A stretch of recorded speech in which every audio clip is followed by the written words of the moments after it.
विदेश क्षेत्र में 20 तीर्थंकर 170 होते हैं। कितने? हमने तो 24 पढ़े, विदेश क्षेत्र में 20 पढ़े। सुनो, 5 भरत क्षेत्र होते हैं। 5 भरत क्षेत्र में एक समय में एक तीर्थंकर होते हैं। वे वो चले जाते, दूसरे होते फिर चले जाते, तीसरे होते फिर चले जाते, चौथे होते। तो पूरे चतुर्काल में 24 तीर्थंकर तो भरत ऐरावत क्षेत्र में होते हैं। और ऐसे 5 भरत है तो 5 भरत संबंधी 5 तीर्थंकर, 5 ऐरावत संबंधी 5 तीर्थंकर और 5 विदेह होते हैं। और एक विदेह क्षेत्र में 32 तीर्थंकर होते हैं। तो वहां पर कुल मिलाकर के 160 और 10 तो 170 तीर्थंकर एक साथ एक समय हो सकते हैं। लेकिन हुंडाओ सर्पनी काल के कारण से विदेश क्षेत्र में भी 160 तीर्थंकर एक साथ ना होकर के मात्र 120 तीर्थंकर है। नहीं सॉरी, मात्र 20 तीर्थंकर है। कितने?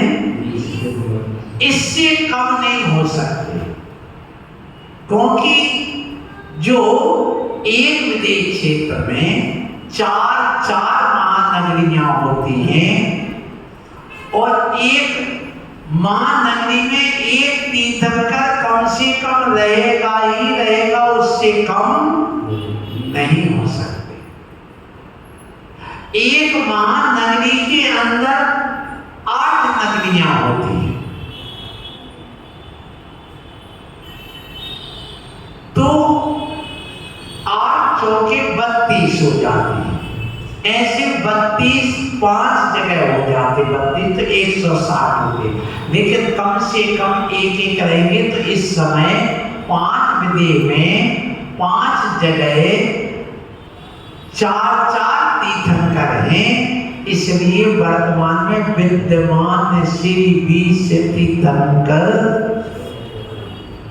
पढ़ते हैं। आशीर्वाद यही इसका उत्तर है। अलीगढ़ से तैयार रहेंगी श्रीमती मनीषा जैन। प्रवचन में बोला था कि हबीब भगवान ने शादी नहीं करी तो उनके कोई शिष्य नहीं थे कि उनकी ध्वनि को सुन पाते अनुसरण में। अगर उनके शादी भी कर लेते तो क्योंकि उनको तीर्थंकर प्रकृति का बल था तो वो फिर भी मोक्ष प्राप्त कर लेते। तो हम जैसे इंसान की गृहस्थी में आ चुके हैं तो हम क्या प्रयत्न करें और क्या करें कि निकल सके इससे हम भी। सुनो, ये शादी करना अनिवार्य नहीं है। जिनके इकलौते बेटे हैं उनको शादी करना अनिवार्य है। इकलौते बेटे को शादी करना अनिवार्य इसलिए होती है कि आगे कुल परंपरा कैसे चले।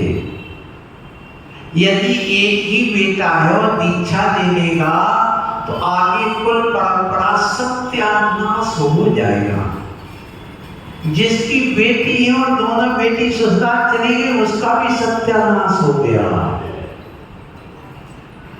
इसलिए पहले गोद लेकर के अपनी परंपरा चलाते थे।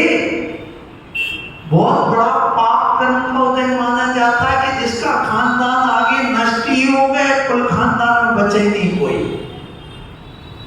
इसलिए तीर्थंकर इकलौते होते हैं, सो उनको शादी करना अनिवार्य होते हैं। सैकड़ों बच्चे पैदा करना अनिवार्य होते हैं। उससे उनके पुरुषार्थ, अर्थ पुरुषार्थ, काम पुरुषार्थ आदि सब सिद्धि हो जाती है। तब वो 4 पुरुषार्थ करके तीर्थंकर कृत होते हैं, पर 5 तीर्थंकर ने 4 पुरुषार्थ नहीं किए। इसलिए बहुत बड़ा दोष है। लेकिन जिसके 4, 6, 8, 10 भाई हैं, बेटे हैं, उनमें से कोई एक दो बिना शादी के दीक्षा ले ले तो अच्छी बात है। जैसे हमने ले ली, हम भी तो 12 ब्रह्मचारी हैं, हमने थोड़ी शादी करा, दीक्षा ले ली। क्यों? आई 5 घर में और है,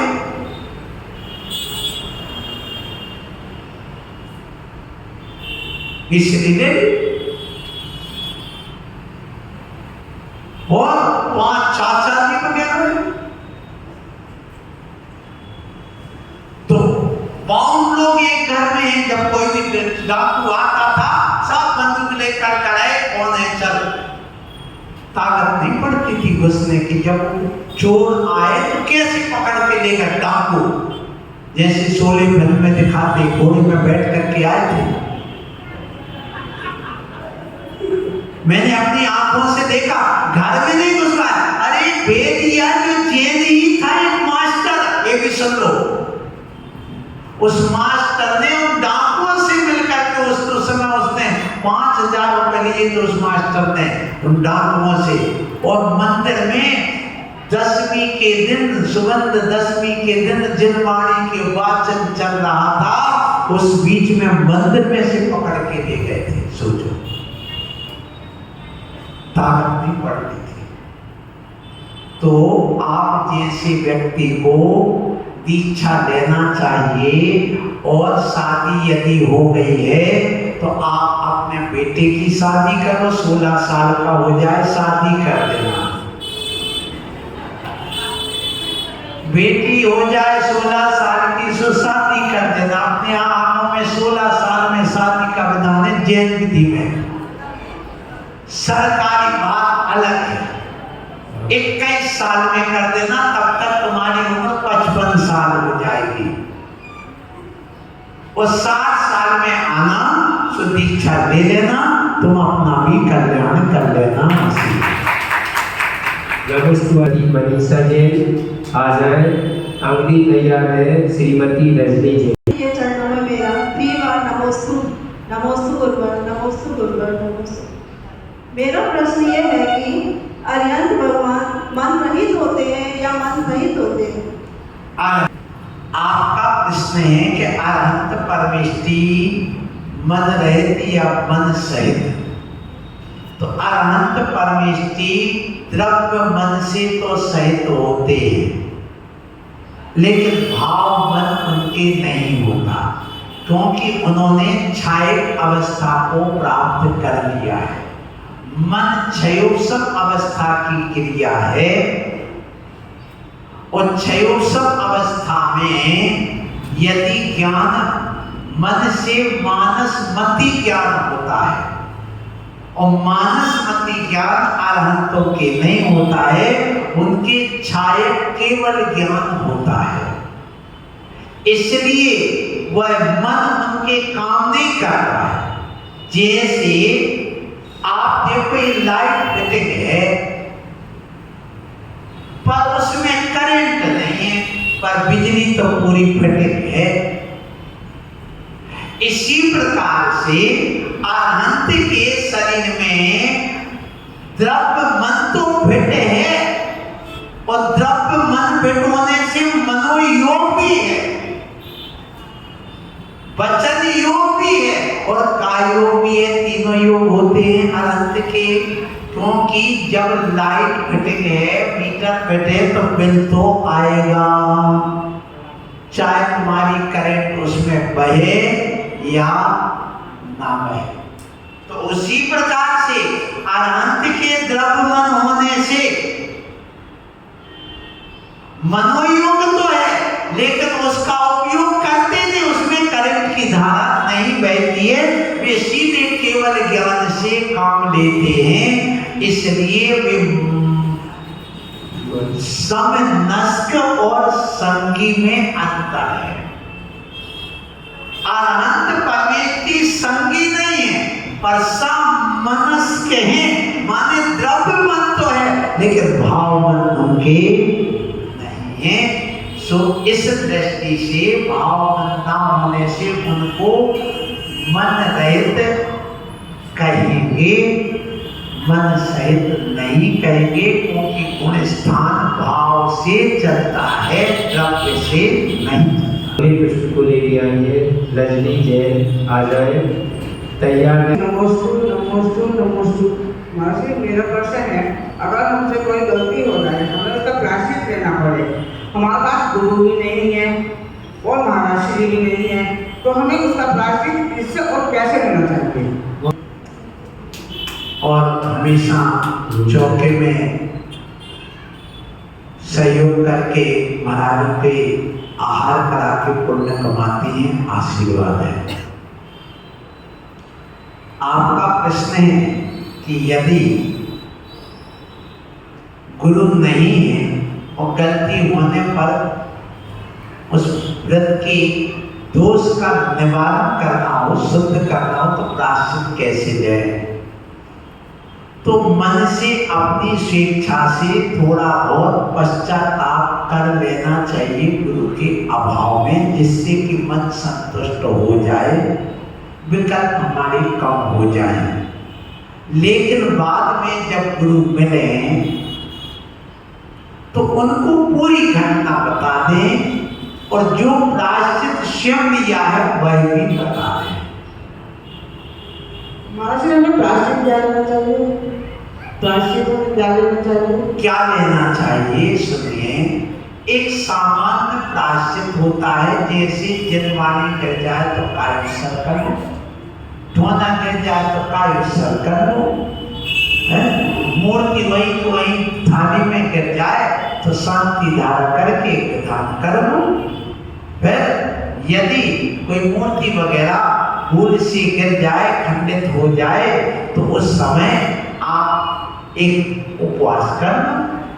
फिर कोई जीव जंतु पंचेंद्री छिपकली मर जाए, चूहा मर जाए, तो एक प्रायश्चित कर लो।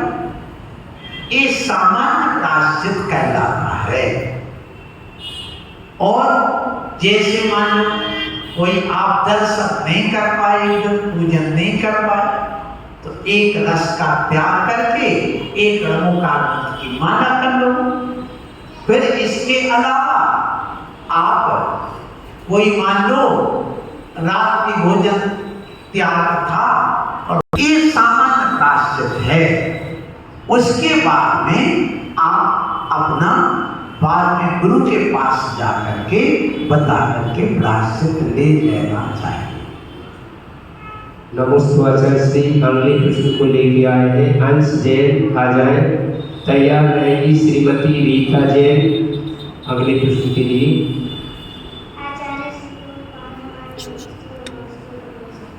साइड आ जाओ, इस साइड और पीछे जाओ।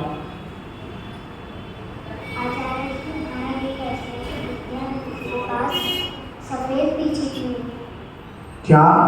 श्वेत पीछे थोड़े जोर से बोलो, आवाज नहीं आ रही। आचार्य श्री विद्यानंद जी के विद्यानंद जी की तो समाधि हो गई, सफेद पीछे क्यों? उनकी तो समाधि हो गई, पहले थी। इस बालक का प्रश्न है कि विद्यानंद जी महाराज के पास सफेद पीछी क्यों थी? सुनो, मोर पंख अलग अलग प्रकार के अलग अलग देशों में आते हैं। विदेशों से सफेद पंख वाले मोर भी लाए नहीं गए, मोर के पंख लाए गए, और वो बहुत महंगे होते और अच्छे भी लगते हैं। तो किसी भक्त ने ला करके मोर के पंख जो थे वे सफेद, हमें देंगे तो हम दे देंगे, क्योंकि मोर के पंख तो हैं, अब हमें उपलब्ध नहीं हुए, तो हम अपने यहीं के देसी मोर के, देखो कितने अच्छे लग रहे पंख हैं, तुम्हें चाहिए पीछे तो ले लो, नहीं क्यों पुरानी है?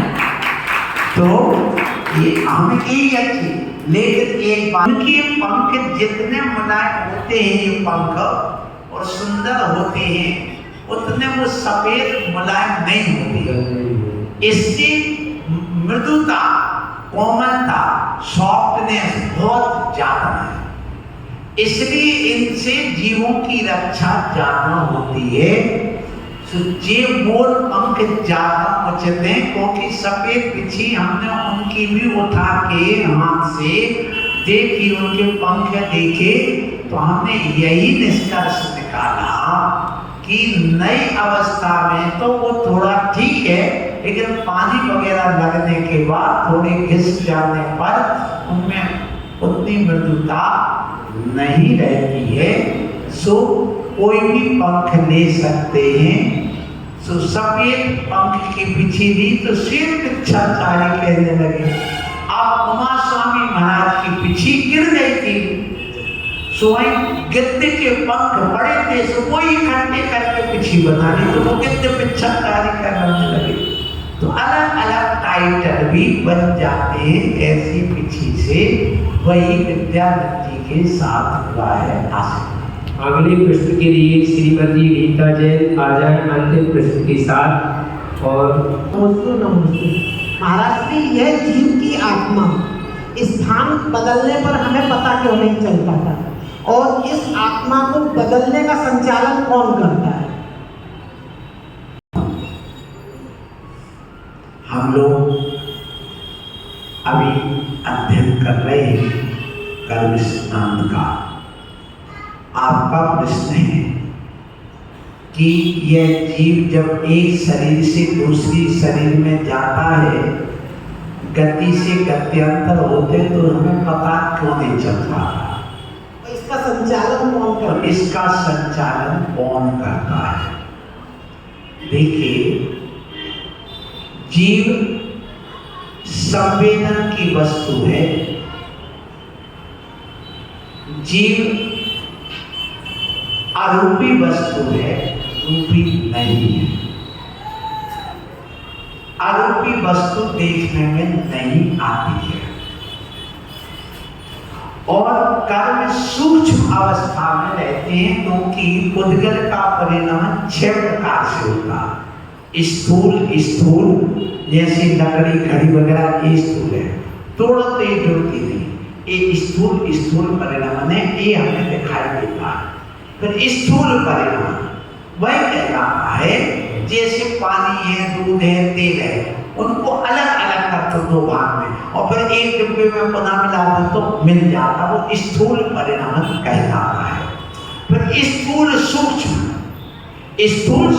वो है कि जो हमें आंखों से देखने में तो आ रहा है स्थूल रूप में, पर पकड़ में नहीं आ रहा, जैसे छाया है, ये स्थूल सूक्ष्म स्थूल, जो हमें सूक्ष्म होने से दिखाई नहीं दे रहा, पर कान से इंद्रियों से वो शब्द पकड़ में आ रहा है, तो सूक्ष्म स्थूल हो गया। फिर सूक्ष्म कहलाता, जो कर्म उद्गम परमाणु में, जो ना हमारे देखने में आ रहे हैं, ना हमारे सुनने में आ रहे, वो कौन कहलाते? सूक्ष्म। फिर 6वां सूक्ष्म कहलाता है, जो हमारी इंद्रियों का विषय है ही नहीं, वो सिर्फ केवल ज्ञान का विषय है, वही पढ़ कर सकते। तो कर्म का परिणाम सूक्ष्म होने से, केवल ज्ञान का विषय होने से हमारी पकड़ में नहीं आता है, और हमें संवेदन में आता है, लेकिन हम उस समय मरण के समय जब आत्मा निकलती है, तो उसकी व्याख्या हम नहीं कर सकते, सिर्फ संवेदन कर सकते हैं। जैसे गूंगा रसगुल्ला खाए, उससे का व्याख्या करो तो कर पाएगा क्या? नहीं, संवेदन कर सकेगा मीठे का।